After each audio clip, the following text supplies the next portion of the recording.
Hello students, स्वागत है आपका गोल मंत्रा परिवार में। मैं नरेंद्र कुमार आपका बहुत बहुत स्वागत करता हूं। आज मैं आपको पढ़ाऊंगा यूपी की जो नदियां हैं। तो मुख्य रूप से यूपी की जो आपकी गंगा नदी है और इनकी जो जितनी भी सहायक नदियां हैं उनके बारे में हम चर्चा करेंगे। तो गंगा नदी जैसे आपकी उत्तराखंड से निकली है, बिहार में भी जाती है और पश्चिम बंगाल में भी जाती है। और उसका कुछ एरिया क्या है, तो दो शाखाएं लास्ट में बढ़ जाती हैं, वो पश्चिम बंगाल में होते हुए बांग्लादेश में प्रवेश करती है। तो हम स्टार्ट करते हैं गंगा नदी के बारे में। और ये यूपी जीएस है तो इसमें है, तो आपको मुख्य रूप से यूपी के बारे में बताएंगे, लेकिन इनकी जो सहायक नदियां हैं तो उनका संबंध भी क्या है, अदर स्टेट से है, तो वो भी क्या है आपको हम बता देंगे। और ये वाला टॉपिक हम आपको भूगोल में भी पढ़ाएंगे। तो ध्यान से देखिएगा, जैसे हम एक फिगर के माध्यम से इसको बताएंगे। तो ये आपका जैसे हो गया, ये आपकी गंगा नदी है। कौन सी नदी है ये आपकी गंगा नदी है। और यहां से हम एक नदी निकालते हैं, तो ये आपकी है अलकनंदा। तो ये आपकी गंगा नदी है, इसे कहते हैं भागीरथी की नदी कहते हैं। क्या कहते हैं? भागीरथी नदी कहते हैं। तो आपको याद रखना है कि ये जो नदी आपकी निकली है, ये आपकी कौन सी नदी है? ये आपकी भागीरथी नदी है। और ये निकली है कहां से? ये आपकी निकली है गंगोत्री ग्लेशियर से। कहां से? गंगोत्री ग्लेशियर। तो क्वेश्चन अगर आपका आएगा कि भागीरथी नदी या फिर गंगा नदी कहाँ से निकली है? गंगोत्री ग्लेशियर से निकली है। और उस स्थान का नाम है गौमुख। क्या नाम है? गौमुख। ग्लेशियर का नाम है गंगोत्री ग्लेशियर और स्थान का नाम है गौमुख। ठीक है। अब हम यहां देखेंगे कि ये ऐसे नदी आई है और ये आपकी है मंदाकिनी नदी। कौन सी है? मंदाकिनी नदी। मंदाकिनी नदी। तो ये आपकी है मंदाकिनी नदी है। और यहाँ पे जो आपकी भागीरथी है और ये नदी है आपकी अलकनंदा। कौन है ये? अलकनंदा। तो ये जो आपकी नदी आ गई है ये अलकनंदा है। अलकनंदा जब भागीरथी से मिलती है और ये स्थान है आपका देवप्रयाग। क्या है आपका? देवप्रयाग। तो आपको याद रखना है कि देवप्रयाग में किन दो नदियों का संगम है? तो आपको याद रखना है भागीरथी प्लस अलकनंदा का संगम है। फिर उसके बाद हम आते हैं, ये संगम है मंदाकिनी और अलकनंदा का। और इस स्थान का नाम है रुद्रप्रयाग। क्या नाम है? रुद्रप्रयाग। तो रुद्रप्रयाग में संगम है किसका? मंदाकिनी नदी और अलकनंदा का संगम है। फिर उसके बाद हम देखेंगे एक नदी ये आई है और इस नदी का नाम है पिंडार नदी। पिंडार नदी। तो पिंडार नदी है और ये जहां पे मिलती है इसे कहते हैं आपका कर्णप्रयाग। क्या कहते हैं? कर्णप्रयाग। तो क्वेश्चन आएगा कि कर्णप्रयाग में किन दो नदियों का संगम है? तो आपका आंसर होगा अलकनंदा और पिंडार नदी। फिर उसके बाद हम बात करेंगे, एक नदी और आई है और ये नदी है आपकी नंदाकिनी नदी। कौन सी नदी है? नंदाकिनी नदी। नंदाकिनी नदी। तो नंदाकिनी नदी है तो ये आपका हो जाएगा नंदप्रयाग। नंदप्रयाग। थोड़ा आपसे निवेदन करेंगे, अगर आपको वीडियो में क्लियरिटी हो कि छोटा लिख रहे हैं तो आप इसमें क्या है क्वालिटी जो है बढ़ा के इसको और अच्छा कर सकते हैं, क्योंकि इसमें अगर हम छोटा नहीं लिखेंगे तो आपको क्या है दिखाई वो क्या कहते हैं पूरा नहीं होगा। तो ये हम देखेंगे, तो ये आपका रुद्रप्रयाग है, ये आपका कर्णप्रयाग है, ये आपका नंदप्रयाग है। फिर उसके बाद हम आते हैं, तो ये आपका हो जाता है धौली गंगा नदी। धौली गंगा नदी।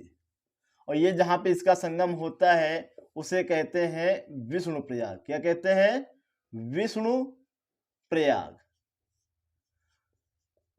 तो प्रयाग वाले आपके हो गए देवप्रयाग, रुद्रप्रयाग, कर्णप्रयाग, नंदप्रयाग, विष्णु प्रयाग। आप फिगर के माध्यम से देख सकते हैं कि इन प्रयाग में किन किन नदियों का संगम हो रहा है। तो यहां से हम एक बात करेंगे कि यहाँ पे एक मंदिर है, उसका नाम है केदारनाथ।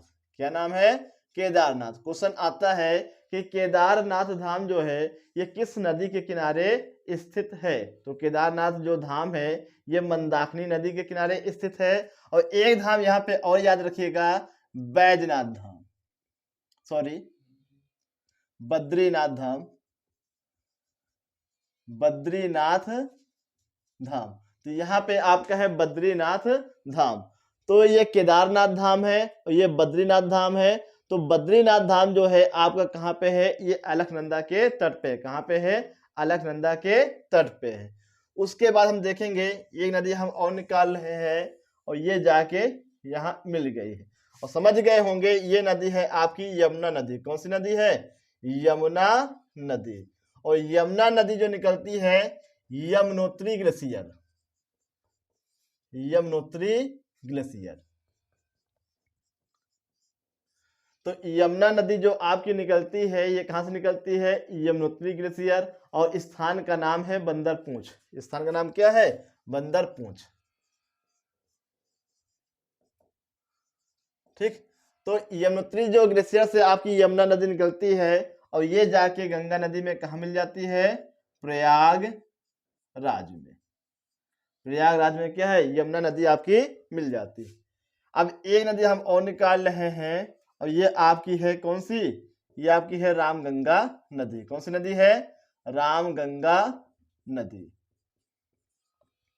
और फिर हम यहां से निकालते हैं एक ये आपकी नदी हो गई, ये आपकी गोमती हो जाएगी और ये आपकी हो जाएगी घाघरा हो जाएगी और ये आपकी हो जाएगी गंडक और ये आपकी हो जाएगी कोसी नदी। कौन सी नदी है, ये कोसी नदी आपकी हो जाएगी। और ये आपकी हो जाएगी महानंदा नदी। ये कौन सी है, महानंदा नदी, महानंदा नदी। ये दार्जिलिंग की पहाड़ियों से निकली है। कहां से, दार्जिलिंग के पहाड़ियों से। क्वेश्चन आएगा कि महानंदा नदी जो है कहां से निकली है, ये दार्जिलिंग की पहाड़ियों से निकली है। और ये आपकी है कौन सी, ये आपकी है गोमती नदी। कौन सी है, गोमती नदी।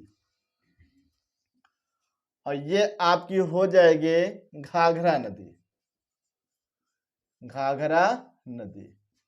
और ये आपकी हो जाएगी गंडक नदी। ठीक है। तो ये घाघरा हो गई है, गंडक हो गई है। अब यहाँ पे हम देखेंगे ये सबसे ज्यादा क्या है, घूम कर आई है कौन, लास्ट वाली नदी है। आप ऐसे दिमाग लगा सकते हैं कि सबसे ज्यादा मार्ग बदल रही है और ये है आपकी कोसी नदी। कौन सी है, कोसी नदी। ठीक है। तो ये आपकी हो गई क्या है, ये आपकी हो गई है दाएं तरफ से नदियां। चलिए देखते हैं आगे। तो ये आपकी जो कोसी नदी है, तो कोसी नदी ऐसी नदी है जो सर्वाधिक मार्ग अपना बदलती है।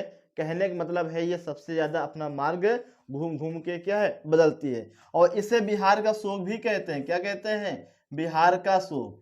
जिस प्रकार से बिहार का शोक कोसी नदी को कहते हैं, ठीक उसी प्रकार दामोदर नदी को बंगाल का शोक कहते हैं। तो ये जो कोसी नदी जो है ये निकलती है गोसाई धाम से, गोसाई धाम से। तो ये भी आपका कहाँ पे है, नेपाल में। और ये निकलती है गंडक नदी नेपाल हिमालय से। कहां से, नेपाल हिमालय से। तो गंडक नदी कहां से निकलती है, नेपाल हिमालय से निकलती है। और नेपाल हिमालय की ही सबसे ऊंची चोटी कौन सी है, माउंट एवरेस्ट। कौन सी है, माउंट एवरेस्ट। जब हम नदी पढ़ाएंगे उसमें हिमालय पर्वत को नदियों के आधार पे 4 भागों में बांटा गया है। उनमें से एक आपका नेपाल हिमालय है और जिसकी सबसे ऊंची चोटी क्या है, माउंट एवरेस्ट। फिर हम आते हैं घाघरा नदी में। ये निकलती है मापचा, मापचा चुंग हिमनद से, मापचा चुंग हिमनद से ये निकलती है। ये भी नेपाल के ऊपर, ये मानसरोवर झील के निकट है। तो ये क्वेश्चन आएगा कि घाघरा नदी कहां से निकलती है, मापचा चुंग हिमनद से निकलती है। और सबसे इंपॉर्टेंट आपका है गोमती नदी। यहां से क्वेश्चन बहुत बनते हैं। यह यूपी की एकमात्र ऐसी नदी है जो मैदानी भाग से निकलती है। कहां निकलती है, मैदानी भाग से निकलती है। और स्थान का नाम है पीलीभीत जिला, पीलीभीत जिला। तो ये पीलीभीत जिला से निकलती है। और झील का नाम है फुलहर झील। क्या नाम है, फुलहर झील। तो यहां से 2-3 क्वेश्चन बनेंगे। यूपी की ऐसी कौन सी नदी है यूपी में जो मैदानी भाग से निकलती है, तो आपका आंसर क्या होगा, गोमती नदी। कहां से निकलती है, पीलीभीत झील से निकलती है। और किस झील से निकलती है? फुलहर झील से निकलती है। तो फुलहर झील आपका आंसर होगा और मैदानी भाग होगा। अब यहाँ पे है गढ़वाल की पहाड़ी। गढ़वाल की पहाड़ी, तो गढ़वाल की पहाड़ी से आपकी निकलती है रामगंगा नदी। कौन सी नदी निकलती है? ये रामगंगा नदी निकलती है। और ये उत्तराखंड में क्या है? जिम कॉर्बेट नेशनल पार्क से क्या है? ये होकर गुजरती है। तो ये आपकी हो गई गंगा नदी की उत्तर से क्या है? वो बाएं तरफ से मिलने वाली नदियां। और ये यूपी में सब इनका जो आगमन हुआ कहाँ पे हुआ है? ये यूपी में हुआ है। तो इसको आप लोग नोट कर सकते हैं, हम आगे बढ़ाएंगे। तो उसके बाद हम देखेंगे यहां से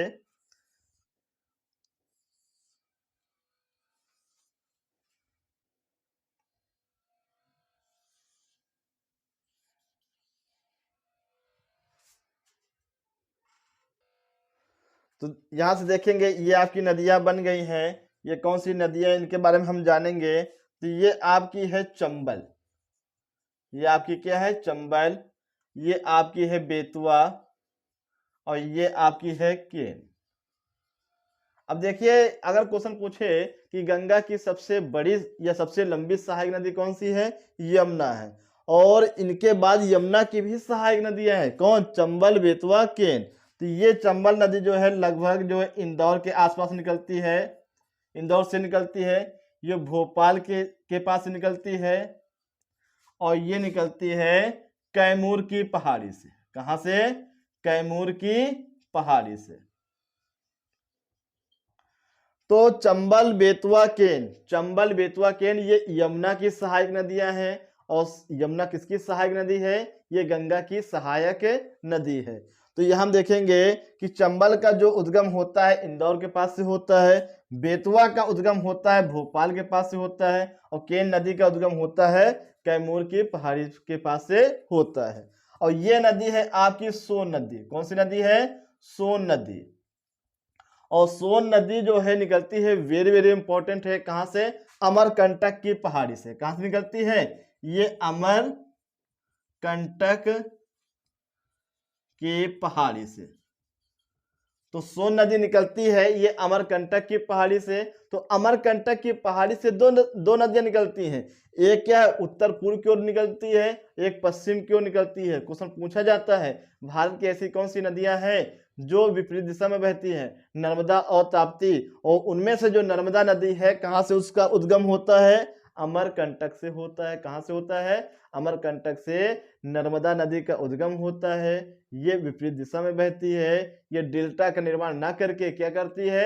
ज्वार नदमुख, जिसे अंग्रेजी में कहते हैं एस्चुरी, का निर्माण करती है। तो सोन नदी जो है ये अमरकंटक से निकलती है। और इसकी भी एक सहायक नदी है रिहंद नदी। रिहंद नदी। तो रिहंद नदी जो है सोन नदी की क्या है? ये सहायक नदी है। सोन नदी क्या है? ये सहायक नदी है। और ये भी क्या है? ये सोन नदी पे क्या है? ये मिल जाती है। और इस पे क्या है? एक बांध बनाया गया। क्या बनाया गया है? बांध। और उस बांध के जलाशय को गोविंद वल्लभ पंत सागर झील कहते हैं, जो कि क्या है? कृत्रिम झील है। तो लिख लीजिएगा गोविंद वल्लभ पंत। तो गोविंद वल्लभ पंत झील ये कहाँ है? ये यूपी में है। और किस नदी पे है? तो ये किस नदी पे है? तो आपका आंसर होगा रिहंद नदी पे होगा। कहाँ पे होगा? रिहंद नदी पे होगा। तो रिहंद नदी पे जो बांध बनाया गया है उसी के जलाशय को क्या कहते हैं? गोविंद वल्लभ पंत झील कहते हैं। क्या कहते हैं? गोविंद वल्लभ पंत झील कहते हैं। यह किस प्रकार की झील है? ये कृत्रिम झील है। किस प्रकार की झील है? ये कृत्रिम झील है। अब यहां से थोड़ा ये यूपी से बाहर है, बता देते हैं। ये आपकी दामोदर नदी है। कौन सी नदी है? दामोदर नदी। ठीक है। तो दामोदर नदी का जो उद्गम होता है ये छोटा नागपुर पठार से। छोटा नागपुर पठार। तो क्वेश्चन आएगा कि दामोदर नदी का उद्गम कहां से होता है? छोटा नागपुर पठार से होता है। ये भी गंगा की क्या है? सहायक नदी है। और यहाँ पे जो दो शाखाएं बढ़ गई हैं तो ये जो गंगा की ये नदी शाखा बढ़ के पश्चिम बंगाल में है, इसे कहते हैं हुगली कहते हैं। अब गंगा को फिर से क्या है, जो दूसरी शाखा बढ़ जाती है, इसे भागीरथी कहिए या कि गंगा कहिए। ठीक है, तो भागीरथी, तो गंगा की जो दो शाखाएं हैं पश्चिम बंगाल में बढ़ जाती हैं, एक कोलकाता होते हुए क्या है, गंगा सागर में मिल जाती है, और यहीं पे क्या है, सागर है। तो वहीं पे हिंदुओं का एक तीर्थ स्थान है जिसे कहते हैं सब तीर्थ बार बार, गंगा सागर एक बार। तो वही जो गंगा सागर है कहाँ पे है, ये जो है गंगा नदी जो हुगली के नाम से बहते हुए कहाँ, बंगाल की खाड़ी में गिर जाती है। तो वहीं पे क्या है, एक छोटा सा टापू है, और उसी स्थान को कहा जाता है गंगा सागर कहा जाता है। जो दूसरी शाखा है गंगा जी कैसे जाती है, ये बांग्लादेश में प्रवेश करती है, और बांग्लादेश में गंगा जी को क्या कहते हैं, पद्मा कहते हैं। क्या कहते हैं, पद्मा कहते हैं। क्या कहते हैं, पद्मा कहते हैं। और इसी पे क्या है, एक फरक्का बांध है, फरक्का बांध। क्वेश्चन आएगा कि फरक्का बांध किस राज्य में है, तो आपका आंसर होगा पश्चिम बंगाल में। किस राज्य में है, पश्चिम बंगाल में है। और किस नदी पे है, तो गंगा नदी। अगर गंगा नदी नहीं होगा तो क्या होगा, भागीरथी होगा, क्योंकि एक बार एसएससी पेपर में आया है कि फरक्का बांध किस नदी पे बना हुआ है, तो गंगा नदी नहीं था, ऑप्शन में क्या था, भागीरथी नदी था। तो यहाँ हम देखेंगे ये यूपी से संबंधित नदियां हो गई हैं। अगर हम बात करें कि गंगा जो नदी है तो यूपी में कितने जिलों से होकर जाती है, 28 जिले। गंगा नदी जो है यूपी में 28 जिलों से होकर गुजरती है। और यमुना नदी, तो यमुना नदी जो गुजरती है, ये गुजरती है कुल 19 जिलों से। तो क्वेश्चन आएगा कि यूपी में गंगा नदी जो है कितने जिलों से होकर जाती है, 28 जिले, और यमुना नदी 19 जिले। अब यहाँ से एक क्वेश्चन और बन सकता है कि यूपी में गंगा नदी जो है किस जिले से प्रवेश करती है, तो आपका आंसर होगा बिजनौर। किस, कौन सा जिला होगा, बिजनौर होगा। और किस जिले से क्या है, अलग होती हैं, तो दो जिले आपको लिखना है, एक आपका बिजनौर है और एक आपका है बलिया। ठीक है, तो बिजनौर में प्रवेश करती हैं, बिजनौर में क्या है, प्रवेश, और बलिया से क्या है, ये बाहर होते। तो आपको याद रखना है कि गंगा नदी बिजनौर में प्रवेश करती हैं और बलिया से क्या है, ये क्या करती हैं, ये बाहर हो जाती हैं। ठीक है, इसको आप नोट करते रहिए। तो ये आपका टॉपिक आपका कंप्लीट होता है। तो ये यूपी की जो नदियां हैं, तो उनसे अलावा जो हम अलग से भी बता दिए हैं। तो आपसे अनुरोध है, आपके क्या स्टेप बाय स्टेप आपको क्या यूपी जीएस मिल रहा है, हमारी कोशिश रहेगी क्या कम से कम समय में क्या यूपी जीएस को कंप्लीट करना। उसके बाद हम उठाएंगे भूगोल को, तो भूगोल को हम आपको क्या मैप के माध्यम से ही क्या पूरा भूगोल खत्म करेंगे। तो हम इसको हटने के बाद आपसे क्या करेंगे, इसका स्क्रीनशॉट लेके आप इसको अच्छे से क्या है नोट कर लेंगे। अगर बाय द वे आप ये अक्षर आपको छोटे नज़र आ रहे हैं, तो वीडियो क्वालिटी को क्या है बढ़ा के आप क्या है उसको लिख सकते हैं। वीडियो कैसा लगा दोस्तों के पास शेयर करें। और हाँ, एक क्वेश्चन छूट गया है कि जितने भी हमारे वीडियो होंगे तो एक क्वेश्चन हम आपसे जरूर पूछेंगे। तो क्वेश्चन है आपका कि जो भारत की सबसे लंबी नदी नहर है, इंदिरा गांधी नहर, भारत की सबसे लंबी नहर है इंदिरा गांधी नहर है, ये कहाँ से निकाली गई है या फिर किस नदी से निकाली गई, इसका जवाब आप लोग कमेंट सेक्शन में लिख के बताएंगे। क्वेश्चन क्या है फिर से सुन लीजिए कि भारत की सबसे लंबी नहर इंदिरा गांधी नहर ये कहाँ से निकली है और किस नदी से निकली है, इसका जवाब आप लोग कमेंट सेक्शन में लिख के बताएंगे। धन्यवाद। जय हिंद, जय भारत।